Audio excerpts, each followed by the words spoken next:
Episode 227। वही पुराना devil Arshad. Ananya ने वंश और अयान को बताया उसे उनकी मदद चाहिए, जिस पर दोनों ने उससे आगे क्या करना है पूछा। जवाब में अनन्या बोली, सबसे पहले तो हमें निया के प्लान के बारे में जानना होगा। अगर उसने मेरी डिज़ाइन ली है तो इसके पीछे उसकी ज़रूरत होगी। हमें पता करना होगा डिज़ाइन लेने के पीछे निया का क्या मकसद होगा।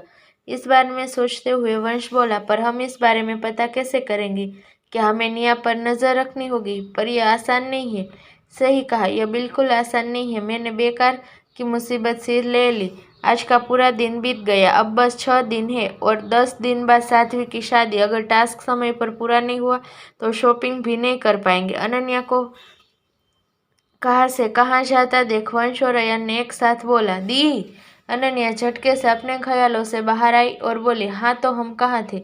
हमें नजर रखनी होगी। दोनों ने घूरकर अनन्या को देखा तो अनन्या मुस्कुरा दी और बोली, चलो सोचते हैं आगे क्या करना है। तीनों इस बारे में सोचते हुए हॉल में ऐसे घूमने लगे जैसे ना जाने कितना बड़ा मिशन उन्हें दे दिया गया हो। थोड़ी थोड़ी देर में वो जो सोचते एक दूसरे को बताते। अनन्या ने कहा, सिंघानिया परिवार इस बारे में जानता है और मुझे लगता है अरशद के दादाजी निया की गलती को छुपाने में उसकी पूरी मदद करेंगे। इस पर वंश अनन्या को करेक्ट करते हुए बोला, उसे गलती नहीं चोरी कहते हैं। बाहर ये बात किसी को पता चली तो लोग क्या सोचेंगे? अरशद सिंघानिया की बहन चोर है। बॉस की कितनी बेइज्जती होगी उससे। बॉस को फर्क नहीं पड़ता, इसलिए आप दोनों प्लान पर फोकस करें। दोनों को बेकार की बातों में उलझता देख अयान ने कहा। थोड़ी देर और सोचने के बाद वंश बोला, क्यों ना मैं इसके ग्लोबल मेंटरशिप के लिए अप्लाई करूँ। इससे मैं ऑफिस में रहकर निया पर नजर रख पाऊंगा। वंश की इस बात पर मुंह बनाते हुए अनन्या ने कहा, हाँ, जैसे वो तुम्हारे लिए वैकेंसी निकालने बैठे हैं। अगर ऐसा होता भी तो 1 वीक से ज़्यादा तो इंटरव्यू में चला जाता।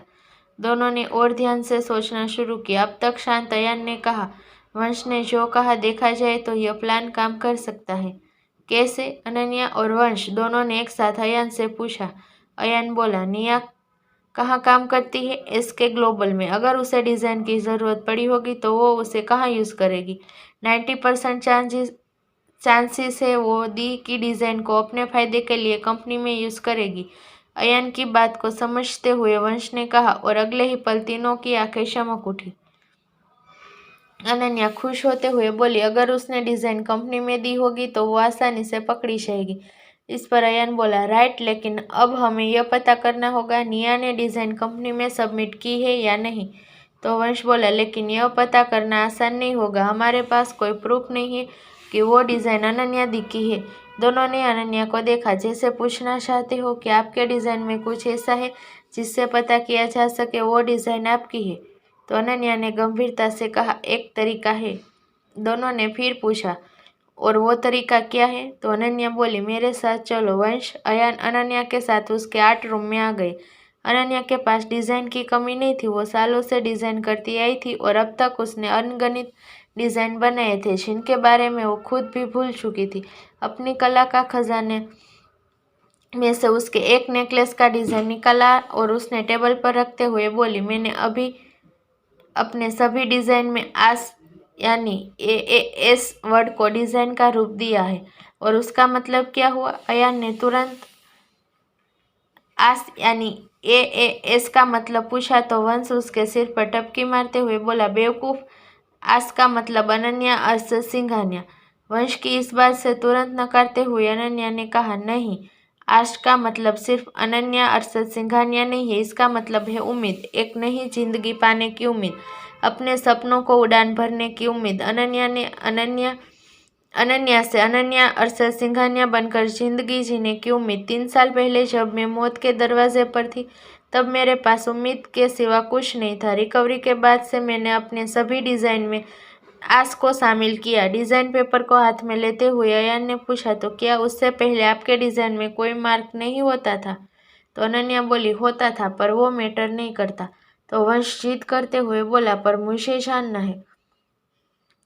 अनन्या ने सोचा क्या उसे बताना चाहिए और आखिर उसने इस बारे में बताने का फैसला कर ही लिया। एडी, मैं एडी मार्क के तौर यूज़ करती थी। वंश और अयान दोनों की आंखें सिकुड़ गई और फिर दोनों मुस्कुरा दी। अनन्या चाहे जो भी कह ले, वो खुद को अरशद से अलग नहीं कर सकती थी। आज का मतलब ही अनन्या अरशद सिंघानिया, फिर चाहे वो उसे जैसे भी एक्सप्लेन करे। दोनों ने सोचा उन्हें क्या करना चाहिए और आखिर में दोनों इस नतीजे पर पहुंचे कि इस बार उन्हें कपूर परिवार के छोटे बेटे की मदद की ज़रूरत पड़ने वाली है। अब एक वही था जो ये बता सकता था अनन्या के डिज़ाइन SK ग्लोबल में सबमिट हुए हैं या नहीं। जब अनन्या ने ईशान को प्लान में शामिल करने की बात सुनी, उसने तुरंत मना करते हुए कहा, बिल्कुल नहीं, मैं उस गधे को अपने टास्क का हिस्सा नहीं बनने दूंगी। अनन्या की इनकार सुनकर वंश और अयान ने हताश होकर एक दूसरे को देखा।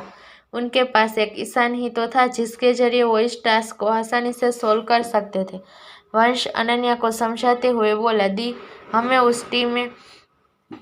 उसे टीम में शामिल करना ही है, हम बस उससे मदद लेनी है। अयान भी वंश का साथ देते हुए बोला, दी, सोचिए जरा इस बारे में, ईशान की मदद से हम 2 दिन में ही इस टास्क को कंप्लीट कर सकते हैं। और वैसे भी वो आपका दोस्त है, वो आपके लिए किडनैप हो सकता है और आप उसे अपने टास्क का एक छोटा सा हिस्सा भी नहीं बना सकती। दी, how can you be so rude, दोनों एक साथ बोले। अनन्या का मुंह बन गया। ऐसा नहीं था कि ईशान अच्छा लड़का नहीं था या उसे उससे कोई पर्सनल दुश्मनी थी। अनन्या को बस उसके टू मच सवालों से इरिटेशन होने लगती थी। आखिरकार वंश और अयान ने काफ़ी कहने पर उसने कहा, ठीक है, मैं कल उससे बात करूंगी। इधर अनन्या वंश और अयान के साथ मिलकर निया की चोरी का खुलासा करने का प्लान कर रही थी। वहीं अरशद सिंघानिया एक बार फिर सिंघानिया पैलेस में कहर बरसाने पहुंच गया था। सूरज डूब चुका था। घड़ी ने रात के 7 बजने का इशारा कर दिया था। 3 साल बाद सिंघानिया पैलेस में आज फिर डर का आलम था। अपने पुराने अवतार को अपने ऊपर सवार करते हुए आज फिर वो वही पुराना अरशद सिंघानिया लग रहा था, जिसके गुस्से से अच्छे के रोंगटे खड़े हो जाते थे। सोफे पर शहंशाह की तरह पैर जमाए वो एक हाथों में फ़ोन घुमा रहा था तो वही उसके दूसरे हाथ में सिगार थी, जिसके कस लेते हुए वो अपने परिवार को अपनी खुखार आंखों से घूर रहा था। अरशद के पीछे उसका एक काफिला खड़ा था और उसके सामने उसके बूढ़े दादा बैठे थे और उनके पीछे उसकी मोम, चाची और प्रत्युष खामोश खड़े थे।